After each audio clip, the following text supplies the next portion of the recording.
So Drake dropped a new song called Fighting Irish yesterday, and it seems like he going at LeBron James and Kendrick Lamar. Now you know Kendrick Lamar said ain't no round twos. So let's get into this video.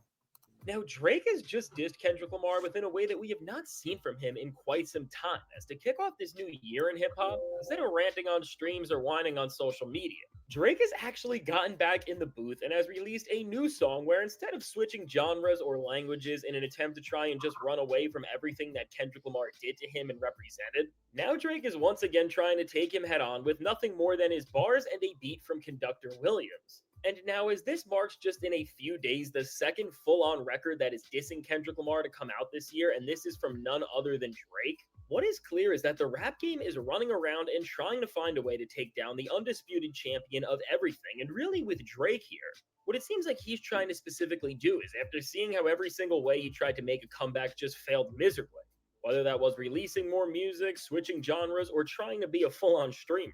Now Drake is trying to get back in the rap game by poking Kendrick enough to the point where it gives him the attention that he would otherwise never get at this point. But now, before we dive into every single diss Drake throughout at Kendrick here and why he is saying all of these things at this very moment, be sure to leave a like and subscribe. And so now, with this new track from Drake, which is seemingly titled Fighting Irish, right in line with everything else he has done ever since he lost to Kendrick Lamar within a fashion like we have never seen before.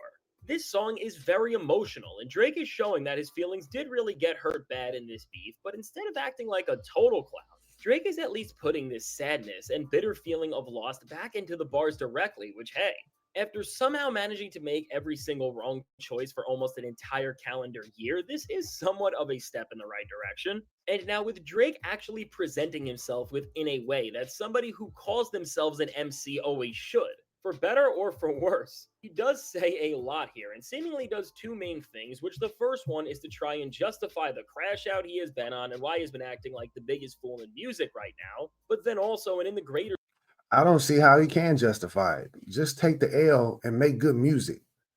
This song seems to be old though. Like he got braids. You know, he cut his braids recently. Then he talks about in parts of the song he mentions the summertime, which was what 5 6 months ago. So you know, there's nothing he could do to justify it. Like just take the L and make good music, bro. Stop whining. Like this song was him whining and playing the victim. I don't like that.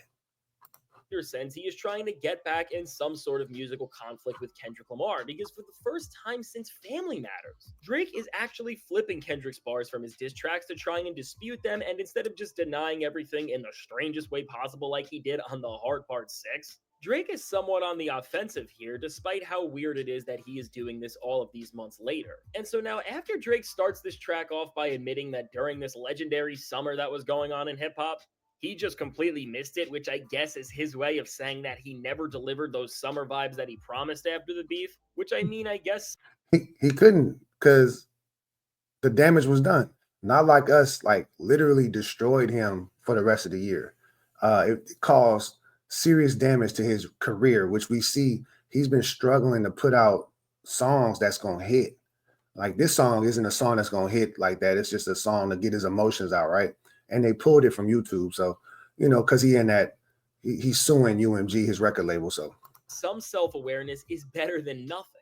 From here, Drake immediately gets back into his delusional bag as he tries to call out Kendrick and find ways to discredit and diminish his win, as after framing himself as the victim of the entire music industry, crazy, bro. he tries to discredit everything with bars like "The world fell in love with the gimmicks, even my brothers got tickets." Which now, the first part of this bar is, of course, trying to say that everything Kendrick did against him was a gimmick. And that's just trying to underplay what all of it meant and represented in the greater sense of hip hop and the music industry as a whole. Which I don't even have to go into how pathetic and wrong of a statement that is. And really, for Drake to even use this angle is still showing that he is trying to rewrite and revise history in his own delusional way instead of moving forward. But what's actually showing us something new here is in the second part of this bar, where Drake is referring to all of the people who turned sides on him, and specifically, people who he once considered friends who he thought would never leave his side, which includes names like LeBron James, Uh-huh. DeMar DeRozan, and James Harden, who all seemingly chose Team Kendrick by going to one of the greatest shows of all time, which of course happened right after Drake. Now the LeBron thing, okay, you know, you're calling these people your brothers who you just met because of the industry or you met because of basketball games and shit like that. James Harden, and I don't know what part of LA James Harden is from. I'm not familiar, but I know he's from LA, right? So that's Kendrick. DeMar DeRozan grew up in Compton. He's familiar with Kendrick. I think they know each other. They grew up together, some shit like that, right? That's Compton. Like, what you expect, bro? These dudes are not your brothers. All right. Did you not have no real friends growing up? I don't even think Drake has real brothers. So he don't know what that is. Drake took his L with the pop out. And now, with Drake actually being a little introspective here and reflecting on how he felt within a way that's actually human, this part is not bad in isolation. But of course, when you remember that he has already shown how he's felt about guys like LeBron James and DeMar DeRozan turning on him, as he has already done things like unfollowing guys like LeBron, and in the case of DeMar DeRozan, he crashed out at him in person when he went to the Raptors game, which was just so embarrassing. Altogether, when you see the real life way that Drake handled these things, it really does take away from the moment and just makes Drake seem more pathetic than ever when you know the reality of how he reacted as opposed to how it's portrayed in the lyrics. And now, beyond these lines, where things in this track really pick up and get a lot more intense, especially in terms of Drake just sending a clear signal for Kendrick Lamar to come back down and diss him again, is in the second verse, as Drake here really codes this entire performance to not just be written with language and subtle cues that are flipping terms that are associated with Kendrick Lamar and his side of the hip-hop world as a whole.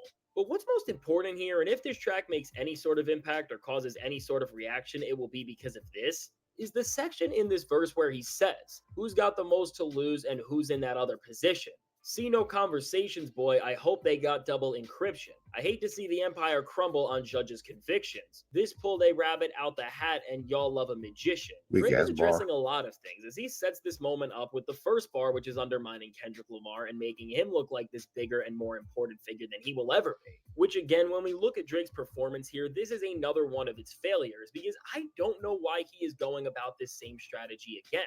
Because his ability to not see Kendrick as an equal is one of the most vital factors to why he never even stood a chance in this beef, because his own failure in judgment made him underestimate one of the greatest and most competitive rappers of all time. But now, after saying this, no matter how delusional. You know what I don't like about Drake? Like, all right, you took the huge L last year. It was a bad year for you last year, right? You lost. You put out the Hard Part 6. All right, cool. Then you released the 100 gigs. Fell flat, right? You released this song with subliminals. Man, just go at Kendrick, bro. Just go at. I would respect that more if you just went at Kendrick. Let him know what's happening. But you ain't do that. You throwing subliminals. You ain't calling people out by name. It's like people got to figure out, okay, he probably talking about LeBron. He probably talking about DeRozan. Probably talking about Kendrick. Like, say their names, bro. It may be.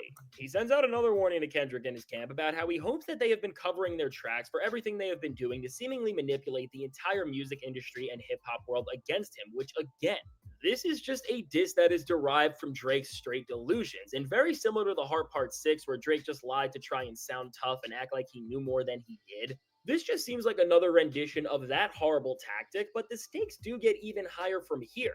As then Drake says, I hate to see the empire crumble on judges' conviction, which is the first time we are hearing him address his lawsuit on a track. And now the message that he's trying to send with this line is showing that he both hopes he can win this thing to save his career, but then he is also mocking Kendrick with this bar simultaneously by saying that he hopes the truth doesn't come out because that will ruin all of the success that Kendrick has had in this moment, No, even it's though not. with all the evidence presented. No, it's not. Drake used bots, fake streams. There's no way this dude has been having this many streaming numbers for this long since streaming's been out, and then it's not a little inflated by fake streams.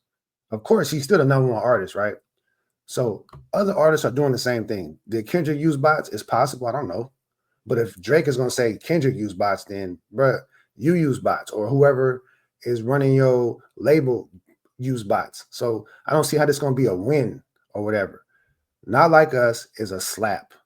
It's a slap. It's a banger. Regardless to streams, a lot of people was talking about it. Millions of people was talking about it. It was everywhere. It's on the Olympics. It's in the basketball games. It's in the football games. All these places, people are playing that song. Marching bands. Like, come on, bro.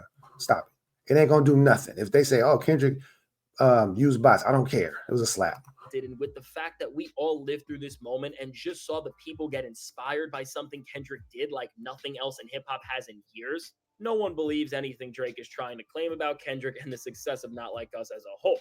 But Mhm. now, adding even more lyrics aimed in response to Kendrick in this track, Drake officially answers back to some of the biggest disses Kendrick threw out against him on the song that changed everything in Meet the Grams, as he tries to explain that he doesn't have a drinking problem, but then kind of admits he does have the problem, but then ultimately justifies it by saying it's subtle. And then trying to cope even Shit more was with crazy. all of this and wherever he's trying to go from here. He then says, I got my father's habits and my mother's permission.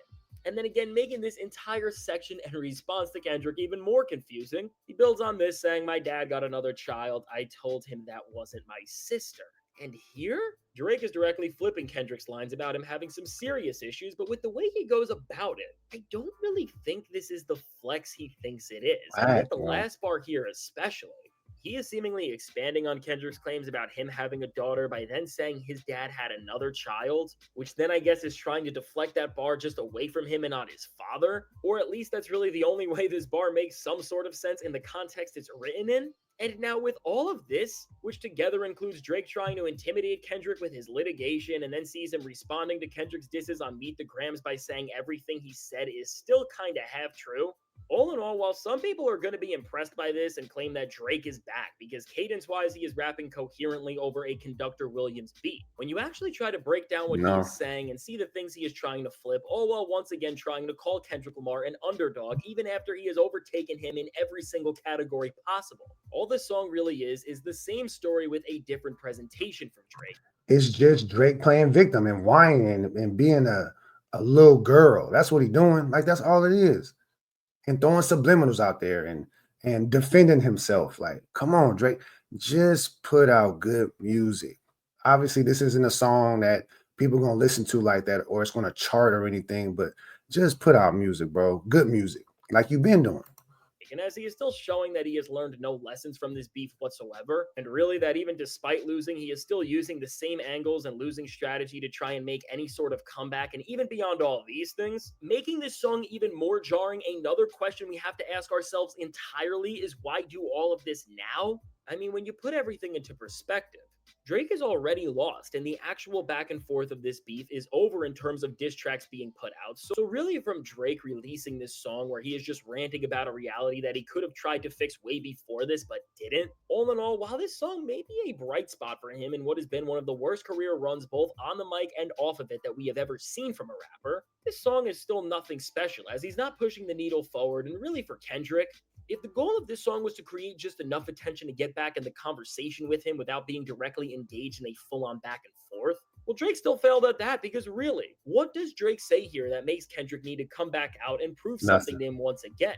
Because, of course, Kendrick has already won the beef. He has the Super Bowl. He has an entire stadium tour planned, and he has the most successful rap album out right now. So, really, with Kendrick controlling everything right now, and Drake responding back to a few lines from a song that dropped over a half a year ago here, this is just another confusing move from Drake. But now, what's really interesting is that as more rappers are coming back onto the scene and coming at Kendrick, and what's also interesting is that from Joey to Drake to even with J. Cole's 7 Minute Drill, they all dissed him over beats that were from none other than Conductor Williams. Well, maybe something is going on in 2025, and because of all the power Kendrick Lamar has, we are now going to see more MCs than ever, from Drake to everyone else, just try to pull out everything they can in their power to stop him from becoming the undisputed GOAT. And so now, with all that said, let me know. What do you think about this new track?